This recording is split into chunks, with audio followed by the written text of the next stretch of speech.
ரசூல் ஸல்லல்லாஹு அலைஹி வஸல்லம் அவர்கள் இந்த கோபத்தை குறித்து ஹதீஸிலே பல இடங்கள்ல சொல்லி காட்டாங்க. எந்த அளவுக்கு அப்படின்னா, கோபத்துல வரும்போது எப்படி நடக்கணும்.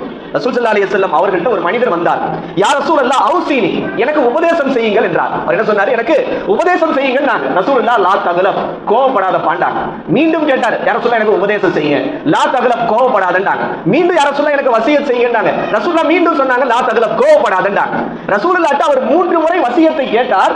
3 முறையும் ரசூலுல்லாஹ் லா தக்லப், கோபப்படாதப்பா, லா தக்லப், கோபப்படாதப்பான்னு சொன்னாங்கடா. வாழ்க்கையில் அது ரொம்ப முக்கியமானது. சரி, ஒருத்தருக்கு கோபம் வந்துருச்சு, எப்படி நடந்து கொள்வது? அதையும் ரசூல் ஸல்லல்லாஹு அலைஹி வஸல்லம் கற்றுக் கொடுத்திருக்கிறாங்க. ஒரு நாள் ரசூலுல்லாஹ் இருக்கிறாங்க, அவங்க முன்னாடி 2 பேர் சண்டை போட்டுக்கிறாங்க. எந்த அளவுக்கு சண்டைனா, அதுல ஒருத்தருக்கு கண்ணெல்லாம் செவந்துருச்சு, கண்ணு செவந்துருச்சு, நரம்பெல்லாம் உடைச்சிருச்சு. அந்த அளவுக்கு டென்ஷன் ஆயிட்டாரு. யார் முன்னாடி? ரசூலுல்லாஹ் முன்னாடியே.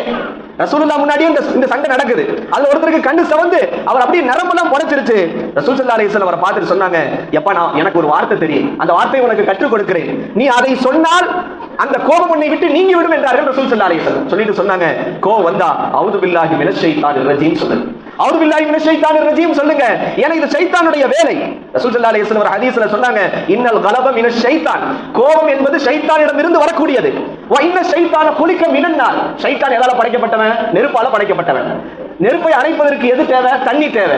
எனவே இந்த கோபம் ஷைத்தானால் ஏற்படுத்தப்பட்டிருப்பதால் ஒரு மனுஷனுக்கு கோபம் வந்தா நீ ஒழு செஞ்சிரு, அது ஆட்டோமேட்டிக்கா அந்த கோபம் தணிஞ்சிரும் ரசூல் ஸல்லல்லாஹு அலைஹி வஸல்லம் சொன்னாங்க. இது 2வது வழிமுறை.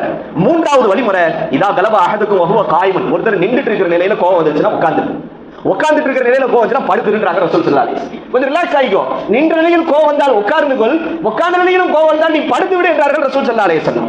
4வது வழிமுறை சொன்னாங்க, இதா கலிப அஹதுக்கும், உங்களில் ஒருவர் கோவப்பட்டால் ஃபல் யஸ்குத், அமைதியா கப்புச்சுப்பன் அமைதியா, கொஞ்ச நேரம் நப்சை கட்டுப்படுத்தி அமைதியா. நீ கோவப்படும் போது பேச ஆரம்பிச்சா நீ என்ன பேசுற உனக்கே தெரியாது. நீ பேச, அங்கிட்டு இருக்கிறவங்க பேச. நீங்க பாக்கலாம், பக்கத்து வீட்டுல அந்த குடிமி சண்டைகள்லாம் நடக்கும். ஒரு பெரிய பிரச்சனை இருக்கா, சின்ன பிரச்சனையா இருக்கும், பார்த்தா 2 பேருக்கு மத்தியில, பக்கத்து வீட்டுக்காரங்க மத்தியில சண்டை இருக்கு. அல்லாஹ் அக்பர், இங்க வார்த்தை இங்க ஒரு வார்த்தை விடுவாங்க, நீ எப்படி என்ன சொல்லலாம், இப்படி அது ஒரு கட்டத்திலே அடிதடியாகி ரத்த காயங்கள் ஆகிற அளவுக்கு எல்லாம் இன்னைக்கு தெரு சண்டைகளும் வீட்டு சண்டைகளும் இருப்பதை பார்க்கிறோம்.